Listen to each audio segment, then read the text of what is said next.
2019 నుంచి 2024 వరకు వైఎస్ఆర్సీపీ ప్రభుత్వంలో చంద్రబాబుని, పవన్ కళ్యాణ్ ని అండ్ లోకేష్ ని ఆర్జీవి రకరకాలుగా ట్వీట్స్ తో ఆయన డైరెక్షన్ చేసిన మూవీస్ లో వాళ్ళని విలన్ లాగా లేదా ఒక జోకర్ లాగా మూవీస్ చేశారు. అండ్ అది టీడీపీ వాళ్ళు కేసు పెట్టి 2 సార్లు విచారణకు పిలిచిన పోని ఆర్జీవి ఇప్పుడు మధ్యంతర బెయిల్ వచ్చాక వెళ్ళారు. దీనిపైన మీ స్పందన ఏంటి?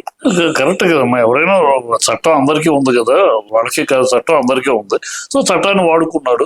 ఇప్పుడు బెయిల్ లేకుండా విచారణకు వెళ్తే ఇవాళ పోలీసులు ఎట్లా ఉన్నారంటే మన రాష్ట్రంలో విచారణకు పిలిచి కటకడాలను తోసేయటం అంత అరాచకంగా ఉంది పోలీసు యంత్రాంగం మన రాష్ట్రంలో. ఈ చంద్రబాబు హయాంలో, ఈ కూటమి హయాంలో నిన్న చూసాక తిరుపతిలో వైస్ చైర్మన్ పోస్ట్ కి రకరకాల అరాచకాలు చేసేస్తున్నారు.